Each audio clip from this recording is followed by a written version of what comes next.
Hey everyone, welcome to another episode of Healthzone with Gilbert Cheah. My name is Gilbert Cheah and I'm the editor of Healthzone Singapore, a Facebook page that gives advice about health and wellness, specifically curated from a Singapore perspective. So today we're going to talk about something that everyone thinks about and many people worry about, but few people actually know what to do about. And that is our brain health and our memory and how to keep them functioning smoothly as long as possible. Our brains grow as our bodies grow, and it reaches a maximum capacity in our 20s. And then it starts to decline and shrink. Yes, by the time we are in our late 20s, our brains are already starting to decline in capacity. In general, by the time we are in our 40s, there is a 3 to 4% decline in memory, reasoning, and comprehension. Our brains will shrink in size, and neurons will die. Sounds scary? Well, don't worry. The brain is actually capable of functioning well even if it's shrunk a bit.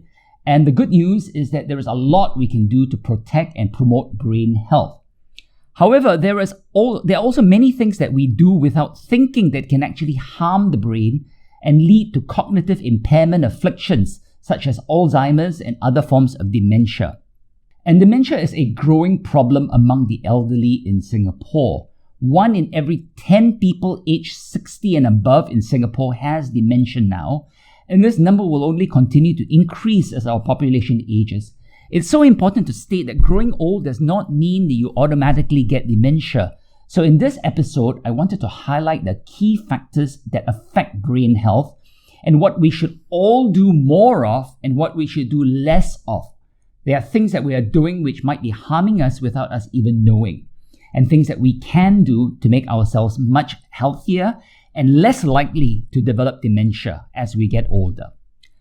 Point number 1, diet. Diet plays a big role. This may seem surprising because many people don't know that there is a link between diet and brain health. It's well known that what we eat affects our heart, but the connection between diet and our brains is just as strong.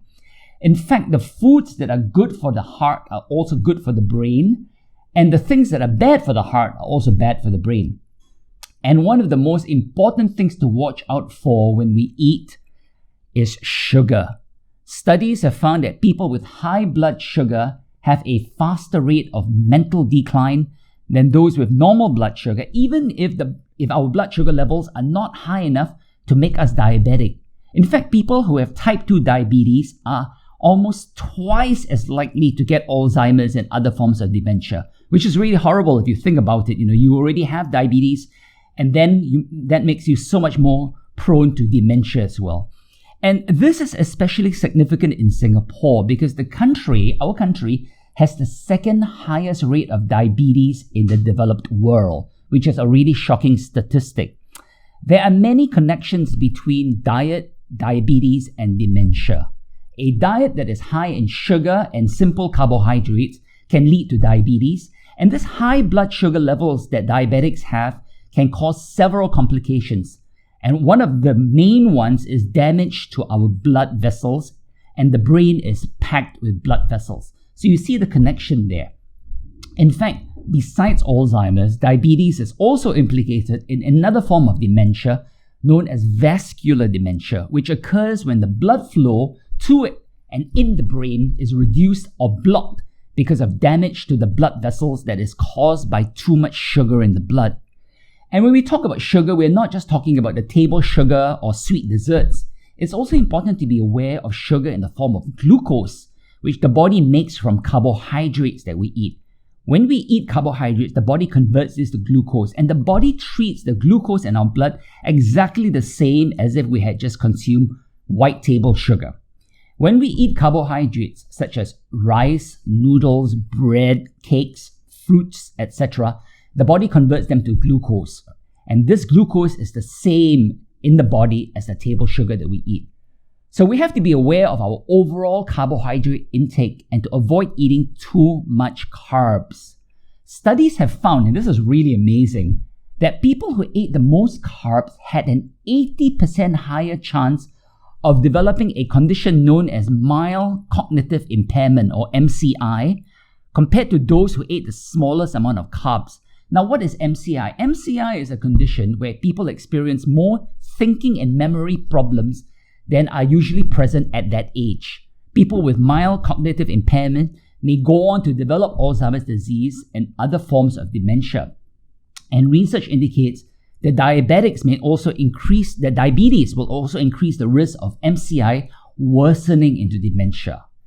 So watch your sugar and carbohydrate intake and really cut down on simple sugars, especially soft drinks.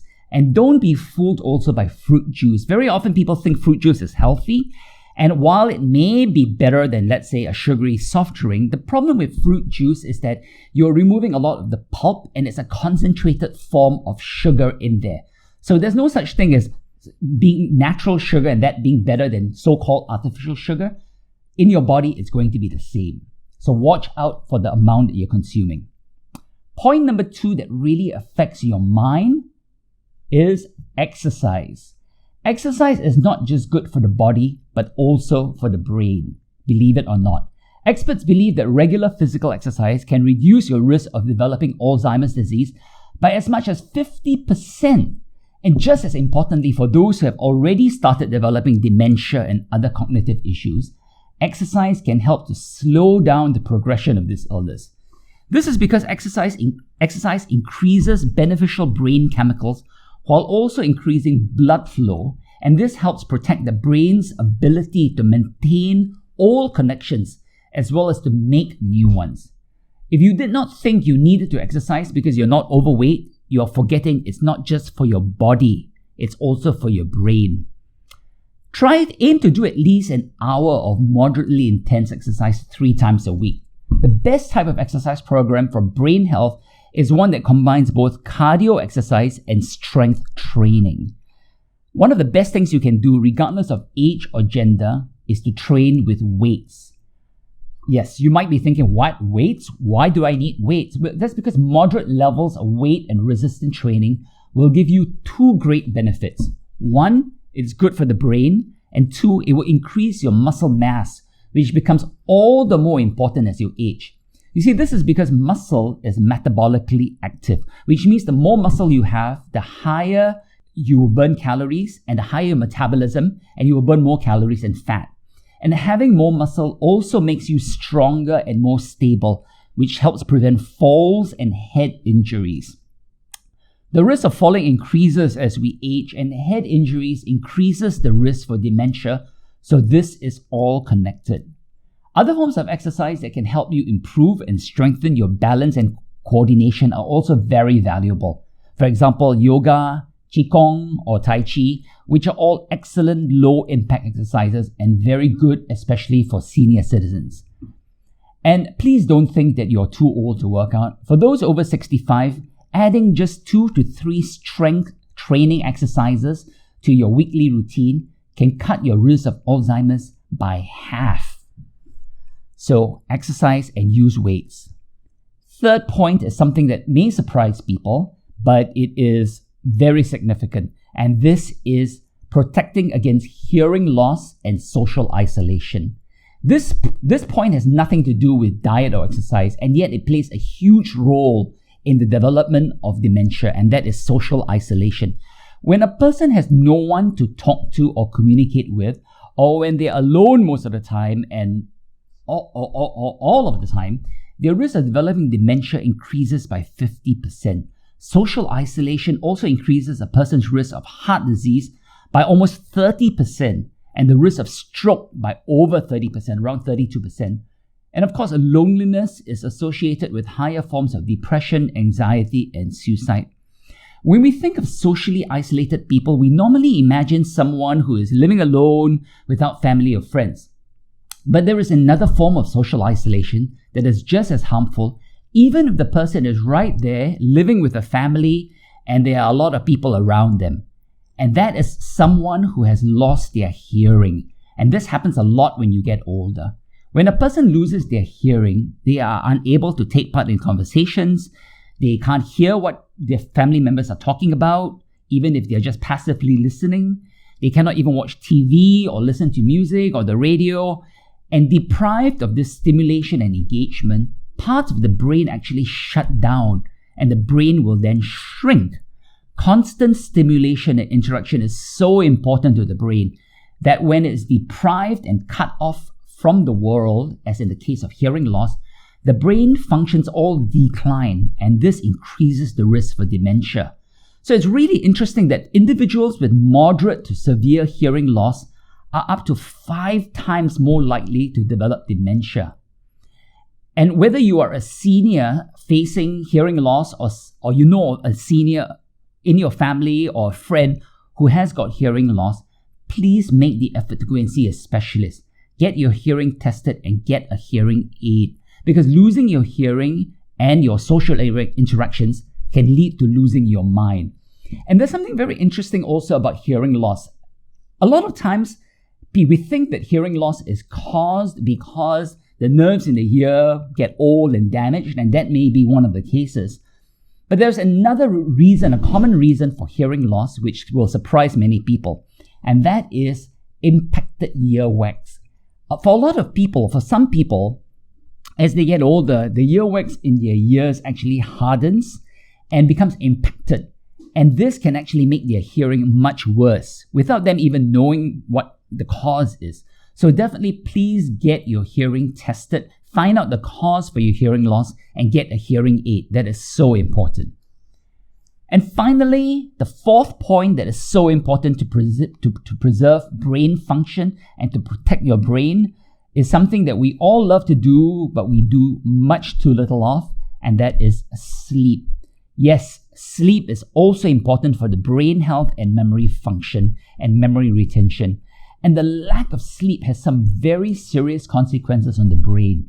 Scientists have long known that people with Alzheimer's disease have clumps of 2 types of sticky proteins in their brains.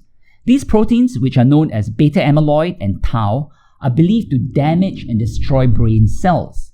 Now, these proteins form in the brain, but during sleep, especially deep sleep, the body releases cerebrospinal fluids that wash away these sticky plaques from the brain. And just one sleepless night raises the levels of these proteins. So if your body doesn't get the quality sleep it needs, over time, this beta amyloid and tau proteins are not being adequately cleared from the brain. It's possible that this can lead to the buildup of these dangerous proteins, which then increases the risk of Alzheimer's disease. So there you have it. You've got the 4 important things that you've got to do for brain health. They're not difficult to do. They may seem surprising, but they are so important. So focus on these, and here's to great, not just physical health, but mental health as well. That's it for this week of Healthzone with Gilbert Cheah. Join us again next week. And in the meantime, please comment, like, and subscribe to our channel. Give us your feedback. And we'll see you next week with another interesting, informative episode of Healthzone. Thank you for joining us.